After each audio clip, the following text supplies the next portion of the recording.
서울 서부지방법원 불법 폭동 사태에 대한 긴급 현안 질문에서 여야는 한 목소리로 엄정 수사를 촉구했습니다. 하지만 원인에 대해선 공수처의 무리한 수사 때문이란 여당과 내란 행위란 야당의 주장이 엇갈렸습니다. 이재명 더불어민주당 대표가 신년 기자회견을 통해 이념과 진영을 뛰어넘는 실용주의를 강조하며 민생 메시지를 전했습니다.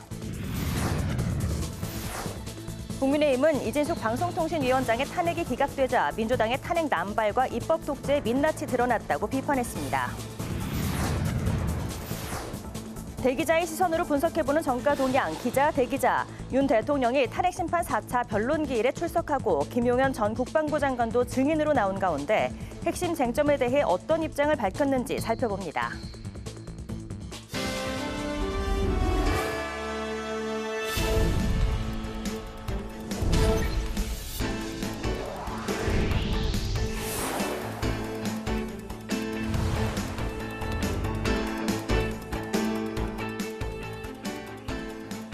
여러분 안녕하십니까? 1월 23일 목요일 국회 라이브 6 시작하겠습니다. 국회가 본회의를 열고 서울 서부지방법원 불법적 폭동 사태에 대한 긴급 현안 질문을 진행했습니다. 여야는 한 목소리로 엄정한 수사를 촉구하면서도 원인을 두고 온 입장차를 보였습니다. 김동길 기자의 보도입니다. 여야는 서부지법 폭력 사태는 사법부 침탈 사건으로 어떠한 이유로도 정당화될 수 없다고 비판했습니다. 여야는 한 목소리로 엄정한 수사와 대책을 촉구했습니다.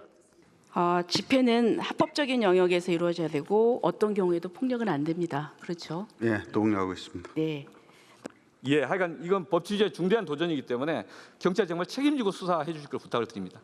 여야는 이번 사태의 원인을 두고는 시각차를 드러냈습니다. 국민의힘은 현직 대통령에 대한 공수처의 무리한 수사를 비판한 반면 더불어민주당은 12.3 비상계엄부터 서부지법 폭동까지 이러한 행태는 헌정 질서를 파괴하는 내란 활동이라고 주장했습니다. 무리하게 국민적 분노가 치솟고 또 치솟도록 이렇게 강경한 그리고 무례한 방식으로 이렇게 진행하는지에 대해서 한번 얘기해 보세요. 이들은 적법 절차의 원칙에 있어서 한치의 어긋남 없이 체포영장을 집행하였습니다. 그러니까 내란 수계를 옹호하거나 국민의힘처럼 또는 내란 수계를 구출하자고 정광훈 씨처럼 하거나 혹은 내란을 선동하고 있는 집단 혹은 법원을 공격하고 있는 이런 집단들이 다 반국가 세력, 반체 세력 아닙니까? 서부지법 폭동 당시 경찰이 최상목 대통령 권한대행에게 늑장 보고했다는 논란에 대해선 이후영 경찰청장 직무대행은 치안과 관련해선 선 조치 후 보고가 통상적인 절차라고 말했습니다. 국회 방송 김동길입니다. 이재명 더불어민주당 대표가 신년 기자회견을 열었습니다. 탈이념, 탈진영의 현실적 실용주의가 회복과 성장의 동력이라며 민생 메시지를 내는 데 주력했는데요. 최근 여론조사에서 보인 당 지지율 하락세에 대해서는 국민 뜻이라며 겸허히 수용하겠다고 밝혔습니다. 장정현 기자의 보도입니다. 이재명 대표가 신년 기자회견에서 회복과 성장을 우리의 당면 과제로 꼽았습니다. 특히 탈이념과 탈진영의 현실적 실용주의를 강조하며 내란으로 인한 혼란을 잘 넘겨 새로운 세상을 만나자고 제안했습니다. 이념과 진영이 밥 먹여주지 않습니다. 검든 희든 쥐만 잘 잡으면 좋은 고양이 아니겠습니까? 탈이념, 탈진영 현실적 실용주의가 위기 극복과 성장 발전의 동력입니다. 민생경제 회복을 위한 과제도 제시했습니다. 이 대표는 기업활동 지원과 자본시장 선진화, 신성장 동력 창출 등을 거론하며 공정성장을 통한 양극화 완화도 약속했습니다.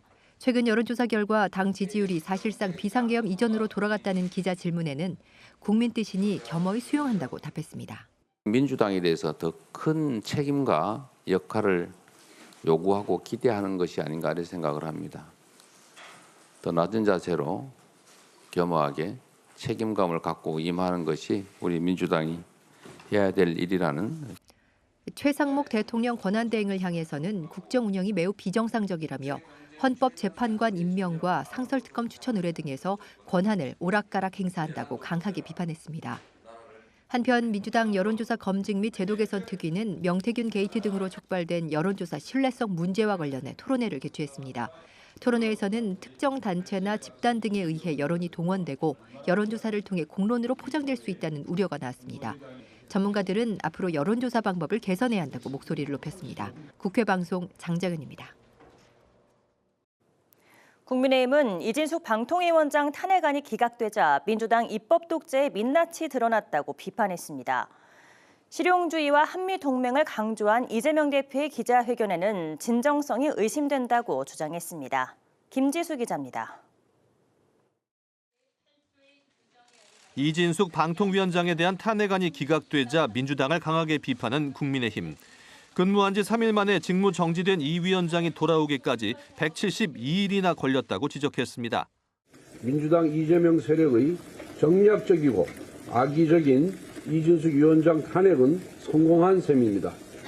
헌법재판소는 심판을 지연시켜 민주당의 정략을 허용해 줬습니다. 특히 방통위 기능이 마비돼 KBS와 MBC 등 146개 채널이 재허가를 받지 못하면서 현재 무허가 방송을 하고 있다고 비판했습니다. 이념과 진영이 밥먹여주지 않는다며 실용주의가 성장 동력이라고 강조한 이재명 대표의 기자회견에 대해서는 당황스럽다는 입장입니다. 그동안 정치 투쟁으로만 일관해 오다 갑자기 경제적 실용주의를 들고 나왔다는 겁니다. 여당은 민주당이 한미동맹 지지 결의안을 발의한 것도 진정성이 의심스럽다고 우려했습니다. 미군은 점령군이다. 한일 합방은 가스라테프트 비락을 미국이 승인했기 때문이라는 이재명 대표의 발언은 반미 역사관을 드러낸 것이라고 주장했습니다. 우리 국민들은 물론 미국 정부, 의회, 언론, 조야까지 모두가 이런 이재명 대표의 반미 정서를 우려하자 가면을 쓰고 나선 것이 아닌지 의심스러운 것이 사실입니다. 한편 국민의힘은 민주당이 전 국민에게 25만 원 지원금을 지역 화폐로 지원하기 위해 추경 편성을 요구하고 지역사랑 상품권 발행에 국가 재정을 투입하는 지역 화폐법 개정안도 추진하고 있다고 설명했습니다. 그러면서 조기 대선을 앞두고 선심성 지원금 살포를 위한 추경 편성에 찬성할 수 없으며 지역화폐법도 본회의를 통과하면 즉시 거부권 행사를 요청하겠다고 밝혔습니다. 국회 방송 김지수입니다.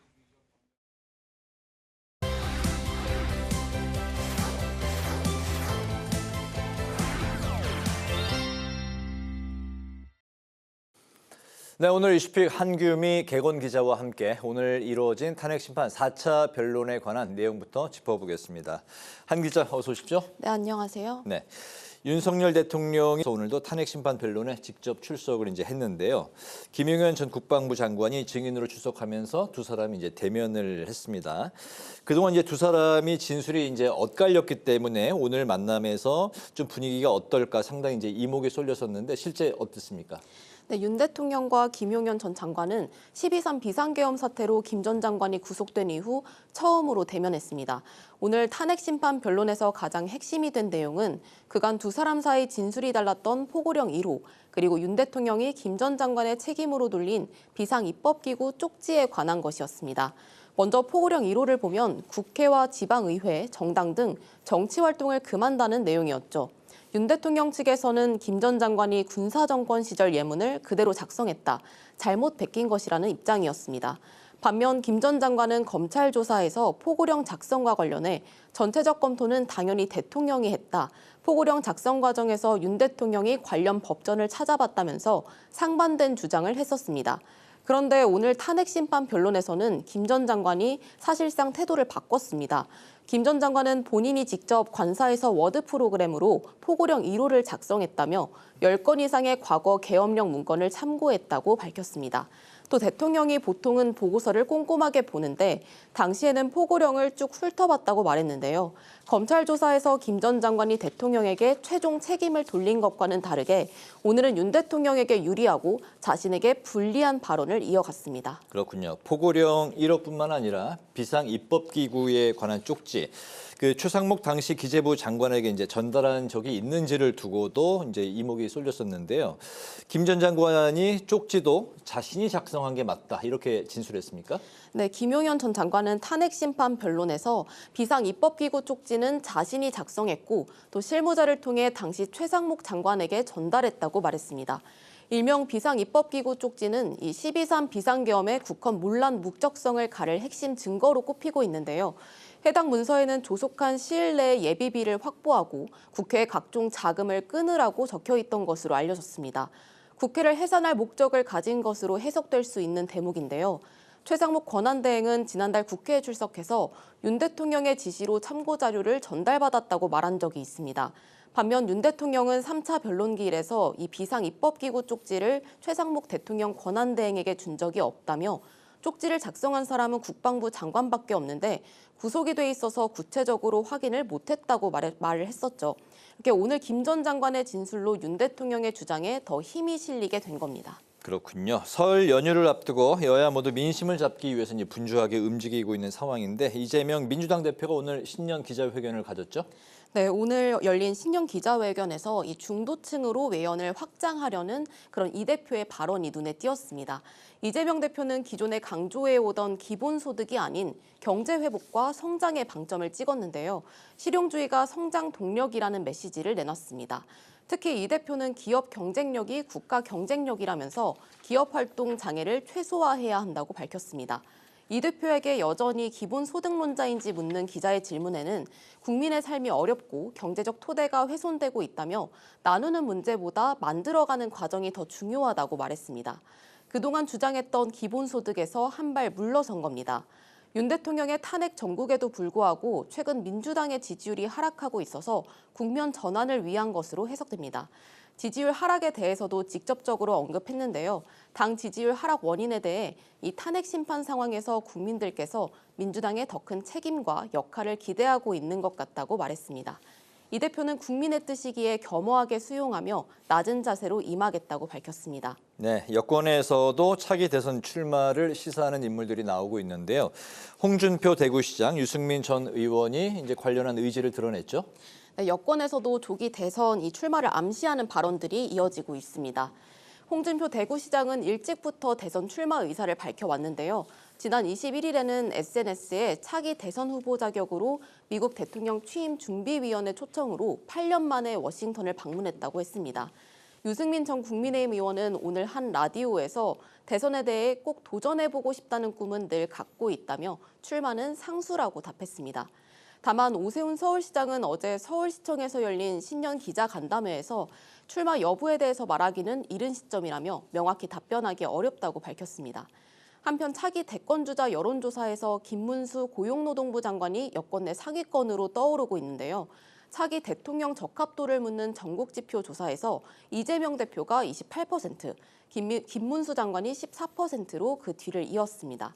시사저널이 발표한 여론조사에서는 이재명 대표와 김문수 장관이 1대1 대결을 할 경우 지지율은 오차범위 내에 있는 것으로 나타나기도 했습니다. 김문수 장관은 강성 보수 성향으로 꼽히는데요.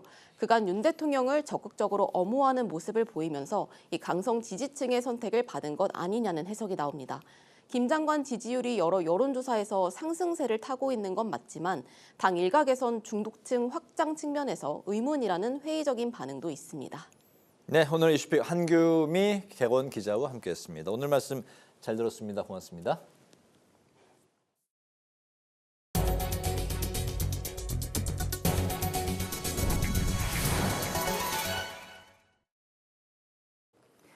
국회 보건복지위원회가 오늘 연금개혁 입법 공청회를 열고 전문가들이 의견을 공유했습니다. 전문가들은 소득 대체율 인상과 보험료 인상을 두고 이견을 보였습니다. 이승지 기자가 보도합니다. 지난 21대 국회에서 여야가 합의에 이르지 못해 무산됐던 국민연금법 개정안. 국민연금의 보험료율과 소득 대체율을 조정하는 모수개혁과 노후 소득 보장을 위한 소득 대체율에 대한 전문가들의 다양한 의견이 나왔습니다. 주은선 경기대 사회복지전공 교수는 국민연금 급여액이 노인에게 필요한 최소 생활비에 크게 미치지 못해 소득 대체율을 올려야 한다고 주장했습니다. 주 교수는 소득 대체율을 현행 40%로 유지할 경우 보장 수준의 세대 간 격차는 점차 벌어지고 1970년생에 비해 2020년생은 소득 대체율이 최대 23.2%포인트까지 떨어질 수 있다고 지적했습니다. 국민연금은 그러니까 대다수 국민에게 적정소득 보장을 하기 위한 이제 그런 제도이고 최저소득 보장을 목표로 하는 제도가 아닙니다. 그래서 이 적정소득 보장이라는 목표 자체를 명확히 할 필요가 있고요.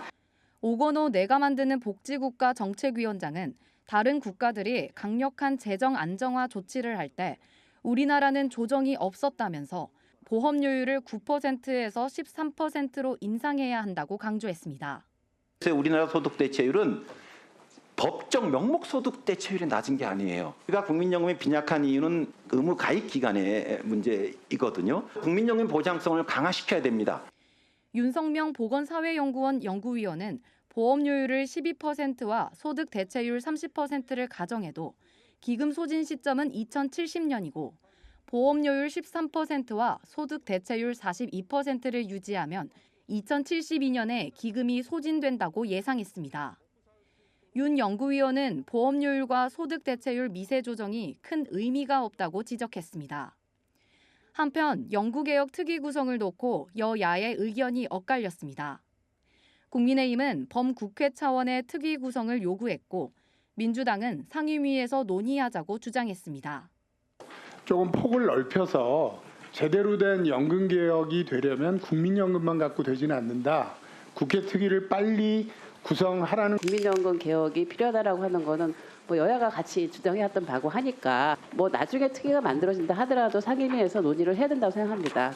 복지위는 또 코로나19 예방접종 피해 보상 등에 관한 특별법도 여야 합의로 의결했습니다. 법안이 통과되면 코로나19 백신 예방접종으로 피해를 본 경우 국가가 보상하는 범위가 더 넓어집니다. 국회방송 이승지입니다.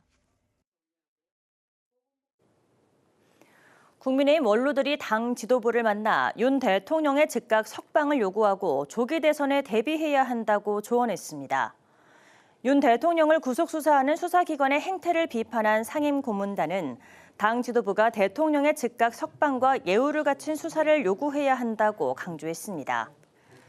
또 만약 있을지 모를 조기 대선에 대비해야 한다는 의견과 개헌을 비롯해 정치구조 개혁을 위한 여야의 논의가 필요하다는 목소리도 나왔습니다.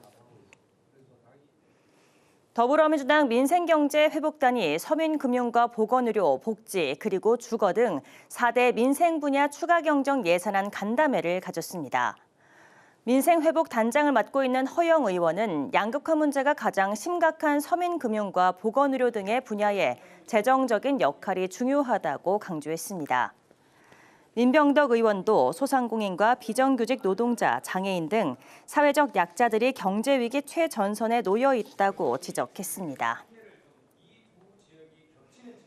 우원식 국회의장이 대한민국 시도의회 의장단 협의회 간담회를 열고 지방 분권과 민생 강화 방안에 대해 논의했습니다. 우 의장은 국민의 삶을 얼마나 변화시킬 수 있는지가 민주주의의 척도라면서 저출산과 고령화, 지역 소멸 등의 난제 해결에 지방의회의 역할이 중요하다고 강조했습니다. 또 지방의회에 독립적인 권한이 있어야 민생을 잘 챙길 수 있다면서 지방자치 제도를 발전시키기 위해 노력하겠다고 밝혔습니다. 국회 도서관이 오늘부터 국회 도서관에서 제공하는 의회와 법률 정보를 한눈에 볼 수 있는 의회 법률 정보 포털 서비스를 시작했습니다. 의회 법률 정보 포털은 국회 도서관이 국회의원 입법 활동 지원과 국민의 알 권리를 위해 의회 정보를 제공하던 입법 지식 서비스 시스템과 국내의 법률 정보를 제공하던 국회 법률 도서관 시스템을 통합한 서비스입니다. 국회 도서관은 의회 법률 정보 포털 서비스를 통해 국회의원들에 대한 의정 지원 서비스가 강화되고 국민의 정보 접근권도 확대되길 기대한다고 밝혔습니다.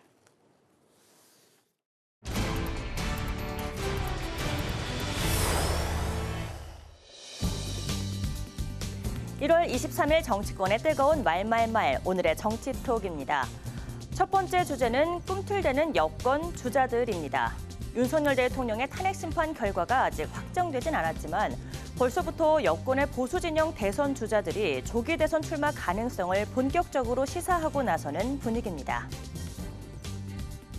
확정되지 않은 사실을 전제로 가정을 해서 대선 출마 여부를 말씀드리는 것은 일로도 너무 이른 행보라고 생각을 합니다. 4선 서울시장으로서 꾸준히 여러 가지 시행착오를 바탕으로 해서 경험을 쌓아온 게 저는 그건 저 개인의 역량이 아닌 일종의 공공재라고 생각합니다. 이러한 공공재는 여러 가능성을 가지고 있다고 생각을 합니다.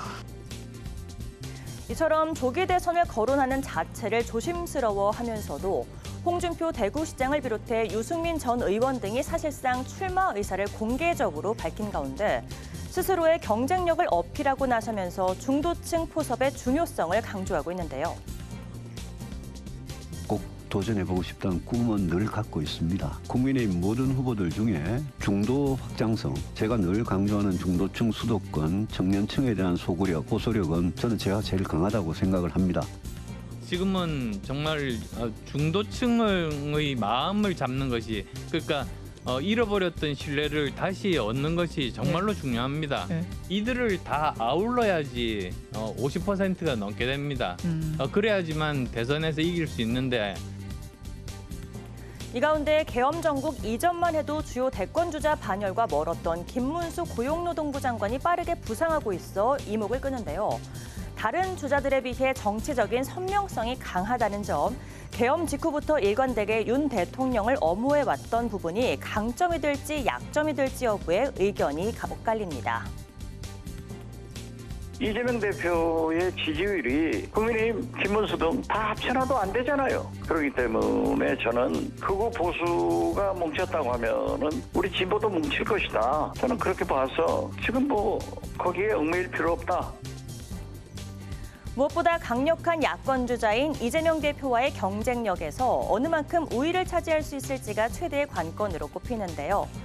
혼란스러운 탄핵 정국 속에서 이들의 대권 움직임이 얼마나 구체화될지는 상황을 좀 더 지켜봐야 할 것 같습니다. 두 번째 주제는 추경의 절충점입니다. 그동안 추경에 선을 그어왔던 정부가 전향적인 입장을 밝히면서 추경에 본격적인 물꼬가 트일지 여부에 이목이 집중됩니다.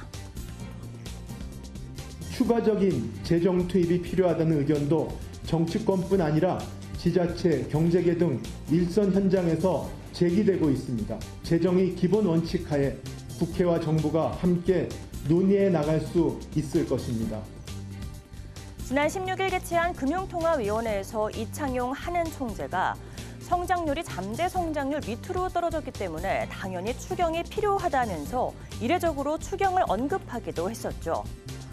무엇보다 관건은 여야 간의 합의 여부입니다. 민주당은 지역화폐법 개정안을 재발의하고 지역화폐 발행을 위한 추경에 초점을 맞추고 있는데요. 전국민 민생회복지원금 25만 원 지급에 필요한 13조 원, 그리고 지자체의 지역화폐 발행에 필요할 국고 2조 원 등 총 20조 원 규모의 추경을 주장하고 있습니다. 특히 김동연 경기지사는 50조 원 규모의 슈퍼 추경을 거론하기도 했는데요.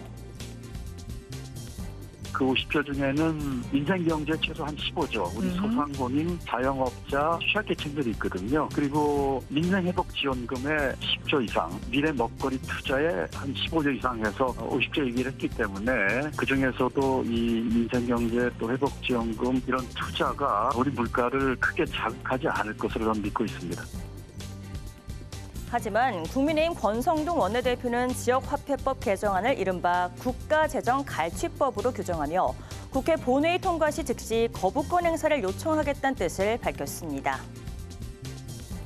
국가채무 1천조 시대를 만든 민주당이 또다시 국가재정 국간을 털어 매표 행위하겠다는 것입니다.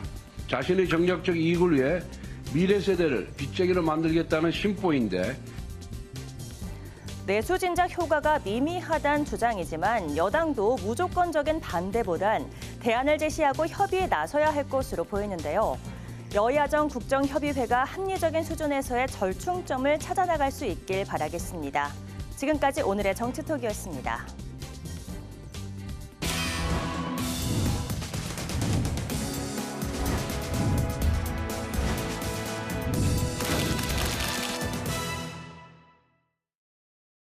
네, 정치권의 동향을 대기자의 시선으로 짚어보는 기자 대기자 시간입니다. 최병묵 전 TV조선 해설위원, 성환용 한겨레 신문 선임 기자 두 분과 함께하겠습니다. 오늘도 반갑습니다. 예, 어서 오십시오. 네, 오늘 최 의원님께서 발제해 오셨죠? 네, 윤석열 대통령이 헌법재판소에서 4차 변론을 했고요. 그다음에 이재명 대표 선거법 재판 2심의 첫 재판이 오늘 있었습니다. 이 두 가지 문제를 얘기해 보겠습니다. 네, 오늘 윤 대통령이 탄핵 심판 4차 변론 기일에 어제에 이어서 출석을 했습니다. 증인으로 김용현 전 국방부 장관이 나왔었고 그동안 이제 두 사람의 진술이 엇갈린 부분이 있었기 때문에 오늘 직접 그 대면하는 상황에서 진술이 어떻게 나올 것인지에 대해서 많은 사람들이 관심을 가졌었는데 비상 입법기구 관련 쪽지 또 개헌 포고령이 작성, 배포된 과정 등이 오늘의 핵심 관련 사안이었습니다. 오늘 4차 변론 좀 어떻게 보셨을까요? 예, 상당히 흥미진진하게 봤죠. 네. 이게 재미있어서 흥미진진한 게 아니고 중요하니까 네. 이제 직업적 본능에 따라서 열심히 봤습니다. 그런데 이게 요즘 책이 잘 안 팔린다고 하고요. 영화하고 드라마 시청률도 많이 떨어졌다고 합니다. 현실이 너무 막 이렇게 급박하게 돌아가고 하다 보니까 네. 이게 어떤 분은 표현을 그렇게 하더라고요. 이게 19금 폭력 드라마하고 막장 드라마가 합쳐진 것 같다. 그래서 도대체 눈을 뗄 수가 없다. 이런 얘기들을 하더라고요. 오늘 헌법재판소도 이제 그 연장에 있는 겁니다. 그동안에 여러 가지 공방이 있었던 게 이제 오늘 어떻게 정리되는가 굉장히 중요한 날이었죠. 그런데 좀 실망스러워요. 어떤 부분이 그렇습니까? 의원들을 끌어내라고 한 게 아니고 요원을 빼내라고 한 거다. 요원, 의원, 요원. 발음이 좀 비슷하긴 한데 이게 지금 청력 테스트를 하는 것 같기도 하고. 그러니까 이제 답답하니까 이제 그 재판관이 좀 또 다시 물어봤습니다. 그러면 요원이라는 건 군인들을 얘기하는 것 같은데 그러면 군인들을 철수하라고 하면 되지 그거를 끌어내라고 표현하는 건 좀 이상하지 않느냐. 이제 이렇게 하니까 뭐라고 답변을 했는데 이 답변 자체가 좀 말이 안 돼요. 그래서 이걸 이제 온 국민이 다 봤고요. 또 최상목 부총리 겸 기재부 장관한테 넘긴 문서도 굉장히 내용이 중요하죠. 국가 비상 입법기구 예산 편성 이런 게 들어가 있는데 이게 뭐냐 그랬더니 한참 연구를 해서 좀 찾은 것 같아요. 이게 헌법에 있는 긴급 재정 입법권으로 국회에서 삭감한 예산을 좀 어떻게 해보려고 한 거다. 이것도 잘 설명이 안 되는 겁니다. 그러니까 비상 입법기구가 국회를 대체하는 그런 기구를 뜻하는 게 아니었다. 예, 그건 이런 얘기죠. 예. 오히려 이제 국회에서 삭감한 예산 때문에 네. 그런 걸 좀 만들기 위해서 한 얘기다. 그런데 그건 그렇지 않습니다. 그래서 재판관뿐만 아니고 이제 상당히 많은 국민이 오늘 헌법재판소 변론 과정을 다 지켜봤습니다. 아마. 판단을 하지 않을까. 이게 별로 지금 윤석열 대통령 편을 많이 들어줬는데요. 김영현 장관이 별로 윤석열 대통령한테 그렇게 유리한 분위기는 아닌 것 같다. 이렇게 봤습니다. 김 전 장관이 그동안 했던 이제 발언과 좀 달리 오늘 진술을 한 이유는 좀 왜 그랬을까요? 아무래도 윤석열 대통령이 탄핵 당하지 않았으면 좋겠다. 이런 마음으로 나온 거죠. 오늘 자신한테는 좀 불리해지는 건 아닐까요? 불리해지죠. 이미 검찰에서 진술한 것들이 있습니다. 이제 그거하게 이제 그 내용하고 좀 차이가 많이 나는 건데 그 부분은 아마 본인의 나중에 형사법정에서 본인이 감수할 어느 정도 각오를 하고 오늘 나온 것 같습니다. 오늘 그 진술들이 좀 대체로 솔직하지 못했다 이제 그런 말씀이신 것 같습니다. 저는 사실 실제하고 좀 많이 동떨어져 있다 이렇게 생각을 합니다. 예, 대통령이 또 했던 발언 중에는 비상계엄 실패가 아니라 빨리 끝난 것이다 이런 이제 언급도 했었는데. 아니 대통령의 입장이 있죠. 대통령은 이 부분에 관해서 처음부터 비상계엄을 하려고 했던 것이 아니고 경고성 의미를 가지고서 그 실행을 하려고 했었다 이런 입장이기 때문에 그런 관점에서 본다면 비상계엄이 실패한 게 아니다. 이제 경고의 의미는 충분히 가졌다. 이렇게 지금 주장을 하고 있는 거죠. 그런데 헌법재판소 탄핵 심리가 지금 초기입니다. 그렇기 때문에 그동안 여기저기 언론 보도에 나온 것 또는 검찰이나 아니면 공수처나 경찰이나 이런 데에서 일부 수사했던 부분 이런 게 단편적으로 보도된 걸 우리가 지금 알고 있는 거잖아요. 네네. 근데 저는 이제 그 내용을 들여다보면 뭐 윤석열 대통령과 김용현 전 국방장관 간의 근본적인 차이는 별로 없었던 걸로 이해를 하거든요. 네. 근데 이제 이 기사를 이렇게 보도하는 과정에서 보면 대단한 차이가 있는 것처럼 보도를 하더라고요. 그래서 저는 그런 것들이 지금 이렇게 정리돼가는 과정이라고 생각을 합니다. 지금 어차피 헌재 심리에 윤석열 대통령과 김용현 전 장관이 대면한 게 오늘 처음이에요. 네. 처음이니까 그 과정에서 둘 사이에 어떤 차이를 보였던 부분이 점점 접근해가고 있는 것 아닌가. 물론 그 두 사람이 예를 들어서 같은 주장을 한다고 해서 네. 그게 객관적인 진실이 되는 건 아니에요. 예를 들어서 최상목 대통령 권한대행에 줬다는 쪽지, 이 부분을 최상목 대통령 권한대행은 윤 대통령한테 받았다고는 안 했거든요. 네. 윤 대통령 옆에 있는 누군가한테 받았다고 얘기를 했거든요. 이제 이런 부분도 좀 정리가 돼야죠. 조태열 외교부 장관은 윤 대통령한테 쪽지를 받았다고 그랬어요. 그러면 윤 대통령이 조태열 장관한테는 직접적으로 쪽지를 주고, 네. 그러면 최상목 그 당시의 경제부총리한테는 직접적으로 준 게 아니고 다른 사람이 준 것인지, 뭐 이런 부분이 이제 저는 정리돼가는 과정이라고 지금 생각을 합니다. 그래서 초기라 각자의 주장이 지금 중구난방식으로 막 쏟아지고 있는데 네. 그런 것들이 아마 이제 헌재 심리나 뭐 이런 것들을 계속 해나가면 정리돼서 뭐가 보다 진실에 가깝구나 하는 걸 우리가 알 수 있는 날이 오지 않을까 이렇게 생각하니까 지금은 각자의 주장이 지금 난무하고 있는 상황이다. 뭐 이렇게 생각합니다. 그동안 이제 엇갈리고 좀 혼란스러웠던 부분들이 진실을 향해서 접점을 찾아가는 있는 과정이라고 저는 과정이다. 그렇게 이제 보신다는 거군요. 네. 예, 그렇게 보실 수도 있겠는데 제가 볼 때는 좀 억지로 꽤 맞추다 보니까 여러 가지 지금 무리한 부분이 지금 드러나고 있는 것 아닌가. 그러니까 무슨 뭐 의원, 요원 뭐 이런 억지스러운 주장도 하고 있는 거고.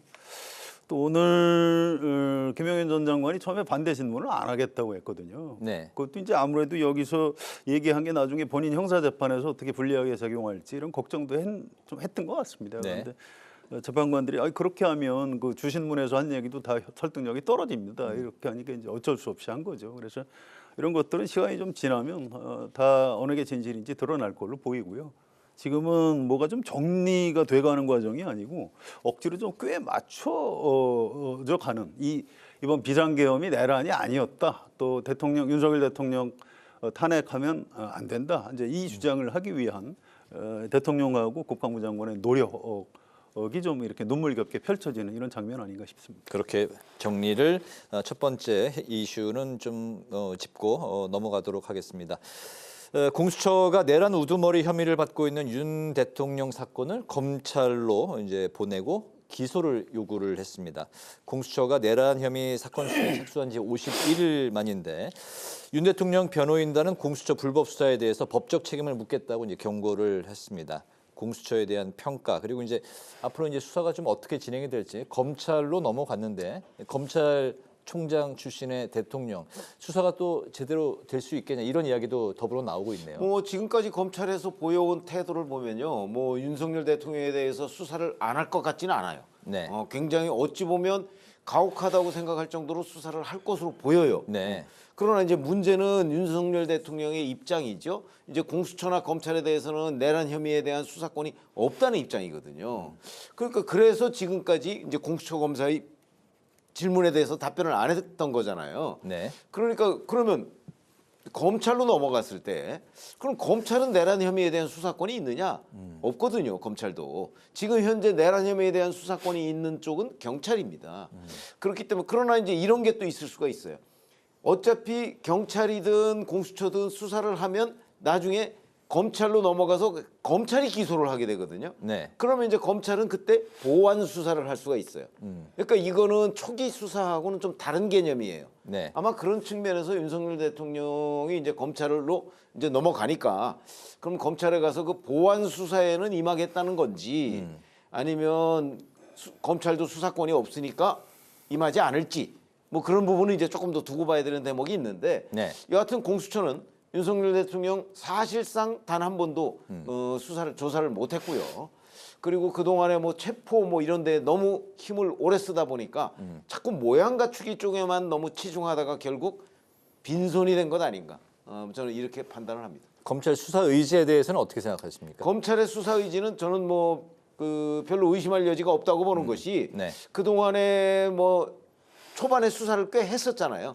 그때도 검찰의 수사 의지는 의심할 만한 정황은 없었다고 생각합니다. 네, 공수처 51일 만에 이제 내란 혐의 사건에 대한 수사를 검찰로 이제 이첩을 하게 됐네요. 네. 앞으로 이제 검찰 수사는 좀 어떻게 진행이 될까요? 이제 열심히 할 겁니다. 존재의 어떤 이유 같은 걸 입증을 해 보여야 되거든요. 여기서 윤석열 대통령을 어설프게 봐준 것처럼 국민 눈에 비친다. 그러면 검찰이 공수처청 이런 걸로 전락하고 직접 수사권을 뺏길 가능성도 있는 거죠. 그래서 검찰 나름대로 좀 열심히 하지 않을까 이렇게 생각이 되고요. 네. 윤석열 대통령 입장에서는 공수처 수사 받을 때하고는 좀 달리 협조를 좀 할 걸로 봅니다. 이게 왜 그러냐면 이건 수사권이 아니고 이제 아까 최 의원 말씀하셨듯이 기소권을 가지고 있기 때문에 기소를 위해서 저런 걸 묻는데 난 그것도 대답 못하겠다. 이거 좀 말이 안 되는 거고요. 또 하나는 경찰, 공수처, 검찰 중에서 그나마 심리적으로 윤석열 대통령이 좀 익숙하고 편한 조직이 검찰입니다. 그래서 검찰에 대해서 이제 친정이 날 그래도 좀 편하게 해주지 않겠는가 이런 심리적인 측면도 작용을 할 겁니다.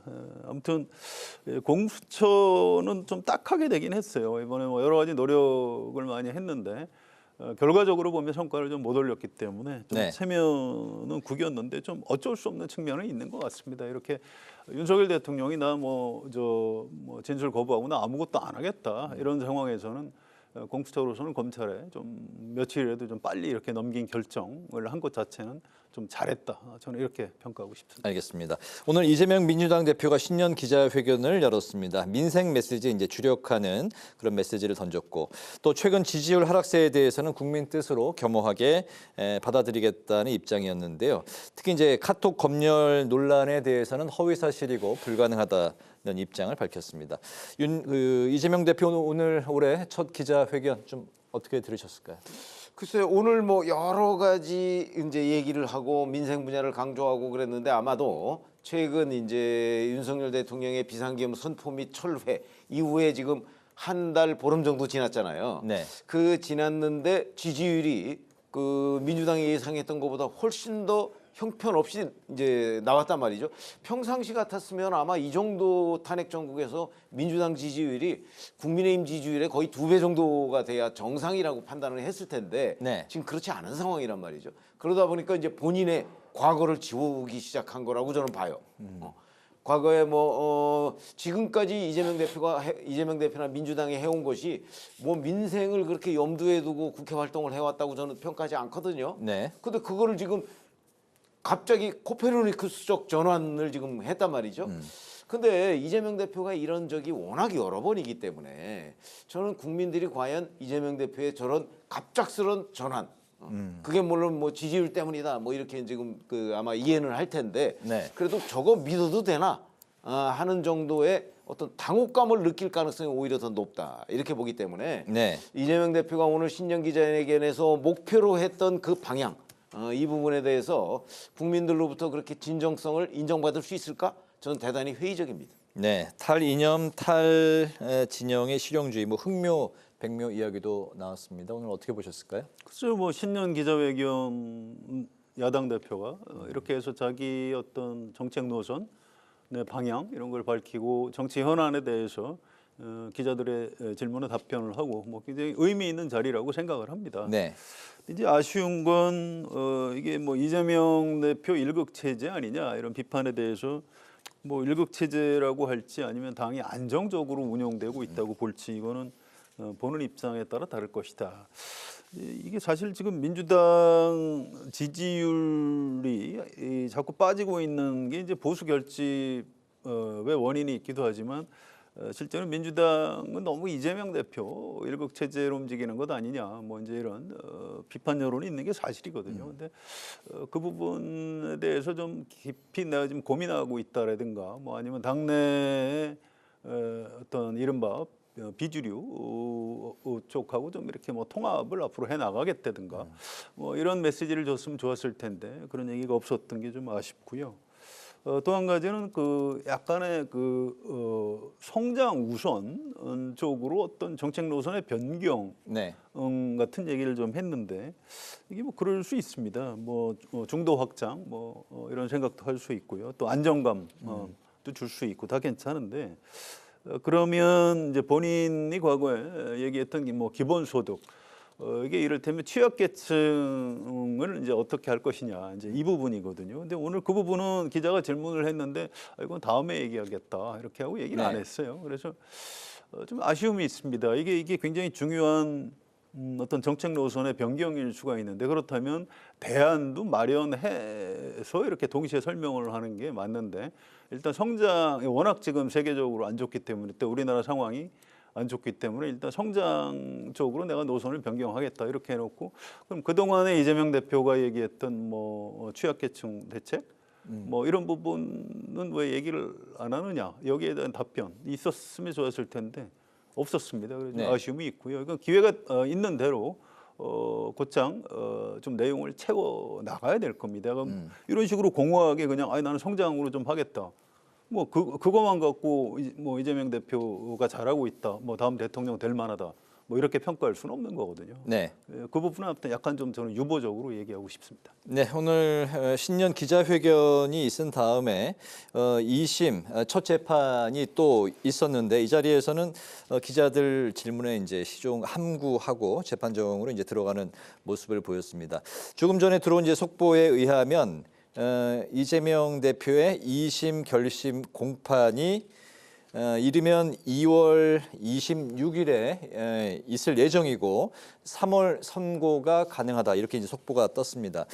최근에 이제 이재명 대표가 줄줄이 증인 신청 그리고 위헌 법률 심판 재청 신청을 검토 중이라고 밝혔기 때문에 재판 지연 전술이 아니냐 여당에서 이제 비판이 나오고 있었습니다. 그런 상황에서 조금 전에 이런 그 속보는 재판부가 좀 재판 일정을 좀 급하게 좀 빠르게 진행하겠다 이런 의지를 보인 걸로 봐야 될까요? 빠르게 진행했다기보다는 사실은 이제 무더기 증인 신청 같은 거는 재판부에 지금 다 올라가 있거든요. 그런데 1심이 워낙 길게 이어졌지 않습니까? 1심에서 50명 넘는 증언자들이 있었어요.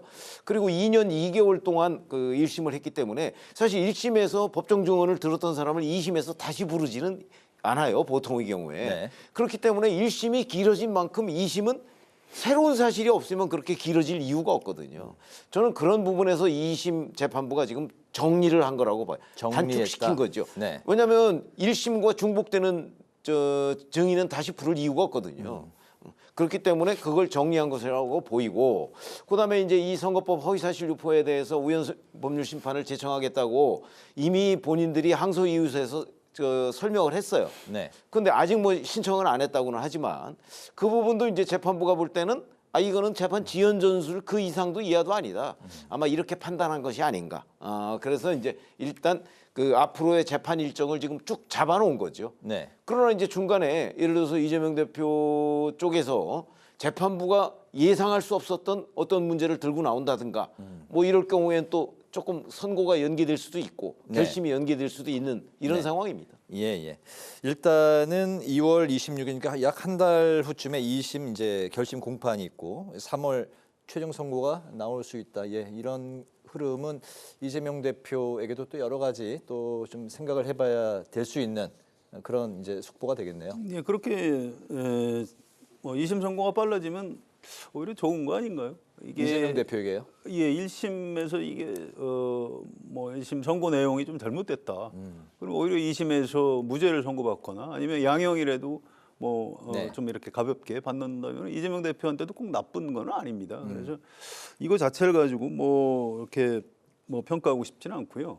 위헌 법률 심판 제청 신청이 말 자체가 어려운데 이게 법 자체가 위헌이니까 이걸 그 재판부에서 이거 헌법재판소에 좀 위헌 여부를 좀 물어봐 달라 이런 얘기입니다. 이거는 재판부가 안 받아들이면 그만이에요. 다만 그러니까 재판을 중단하고 헌법재판소 판단을 기다린 다음에 거기가 나오면 다시 재판을 이제 그런 경우가 있습니다. 다시 한다는 그런 거죠. 예, 그런 거죠. 시간이 굉장히 많이 걸리는 겁니다. 그런데 지금 2심 재판부가 이걸 받아들일지 잘 모르겠어요. 어떤 생각인지. 그런데 1심 재판 때 이재명 대표하고 변호인들이 그런 위헌 법률 심판 제청 신청을 했었으면 더 좀 설득력이 있었을 텐데 이거 2심에서 이렇게 이걸 꺼내드니까 이건 뭐 재판을 좀 지연시키려는 거 아니냐 이런 비판을 받는 겁니다. 네. 그래서 이 부분은 좀 지켜보면 될 것 같고요. 이 얘기는 꼭 좀 하고 싶습니다. 이게 이재명 대표 2심 선고에서 법정 구속시켜야 된다 이런 주장이 있습니다. 이제 국민의힘 의원들 중에 그런 얘기를 하는데. 이거는 그렇게까지 기대 안 하시는 게 좋을 것 같아요. 1심 형량이 선거법 위반, 징역 1년, 집행유예 2년이었고 이것도 굉장히 강하게 나온 거거든요. 네. 그런데 2심 선고하면서 법정 구속을 시키려면 집행유예가 달리지 않은 실형을 선고하면서 법정 구속을 하는 경우가 있습니다. 그런데 네. 이 경우에는 1심보다 형량이 과연 더 올라갈까? 법조인들한테 물어보면 그렇지는 않을 거라고 합니다. 그래서 이재명 대표의 법정 구속은 좀 과한 기대다.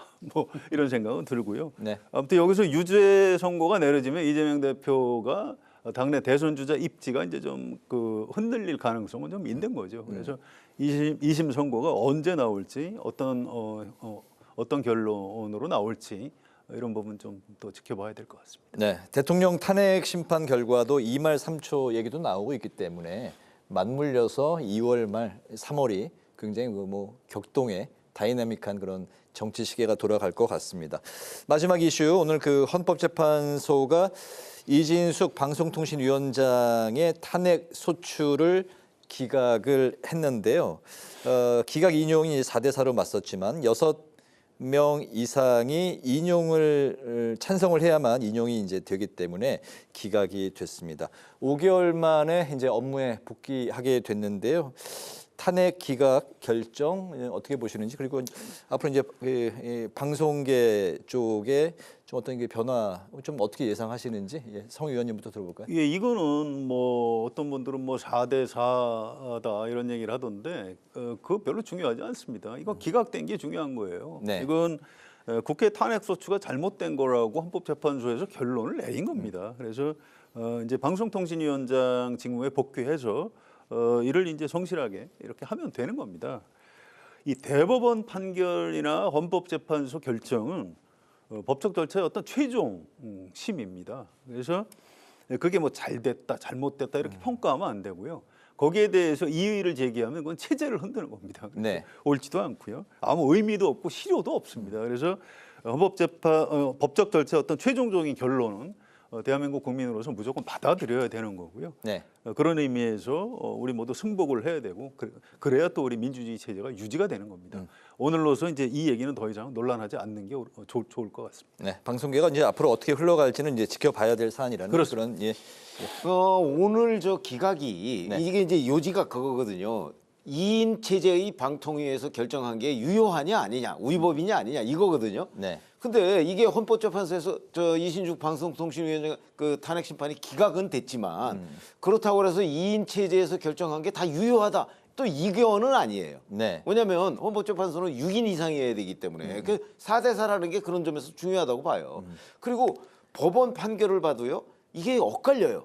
어떤 행정법원에서는 2인 체제는 위법하다고 얘기를 했고요. 네. 서울 남부지법의 판결을 보면 2인 체제라고 해서 위법하다고 할 수가 없다. 또 법원끼리도 달라져요. 그러니까 이거는 앞으로 이제 이진숙 방송통신위원장은 계속해서 업무를 집행하겠다 이렇게 얘기를 하지만 여전히 논란은 남는 거예요. 2인 체제잖아요. 네. 2인 체제가 이게 위법하냐 아니냐는 논란은 해소가 안 된 겁니다. 그러니까 이 부분은 아마 대법원이 확실하게 좀 정해주든가 아니면 국회에서 방송통신위법을 좀 구체적으로 보완하면 될 거거든요. 네. 이렇게 해서 정리를 해주는 게 필요하다 이렇게 말씀을 드리겠습니다. 알겠습니다. 오늘 두 분의 한 줄 논평 듣고 마무리하겠습니다. 성 의원님부터 들어보겠습니다. 네, 오늘 헌법재판소 변론이 있었는데 좀 짧게 말씀드릴게요. 이게 다 좋은데 지금 윤석열 대통령의 비상계엄 때문에 이 경찰 수뇌부 또 군복을 입은 군 수뇌부 다 내란 혐의로 구속돼 있습니다. 그런데 그걸 지시한 대통령이 난 그런 지시 안 했다 이런 식으로 발뺌을 하시는데 오늘 김영현 전 장관은 마찬가지예요. 맞다 대통령이 그런 지시 안 했다. 아니 이거 대한민국 대통령하고 장관이 이런 식으로 일선 지휘관들, 군 지휘관들, 경찰 간부들한테 책임을 떠넘기는 것 같아서 아주 좀 보기가 안 좋습니다. 그래서 오늘 제 한 줄 논평 비겁한 대통령, 비겁한 장관이라고 하겠습니다. 네, 최 의원님. 그 공수처가 이제 오늘 검찰로 윤석열 대통령의 내란 혐의에 대한 그 기소를 해달라고 넘겼잖아요. 네. 근데 사실 공수처가 수사한 게 거의 아무것도 없어요. 윤 대통령에 대해서는. 그런 점으로 본다면 공수처가 초반에 너무 뭔가 모양을 내려고 자꾸 뭐 체포 뭐 이런 것만 치중하다가 막상 그 어떤 조사의 기회를 놓쳤다. 아무튼 이렇게 생각을 하거든요. 네. 그래서 오늘 한 줄 논평은 공수처의 예고된 빈손으로 하겠습니다. 네, 오늘 기자 대기자 이제 마무리하겠습니다. 지금까지 최병묵 전 TV조선 해설위원, 성환영 한겨레 신문 선임 기자 두 분과 함께 오늘의 전국 현안 두루 살펴봤습니다. 오늘 말씀 잘 들었습니다. 고맙습니다. 오늘 국회 라이브 6도 여기서 마치겠습니다. 시청해 주신 여러분 고맙습니다.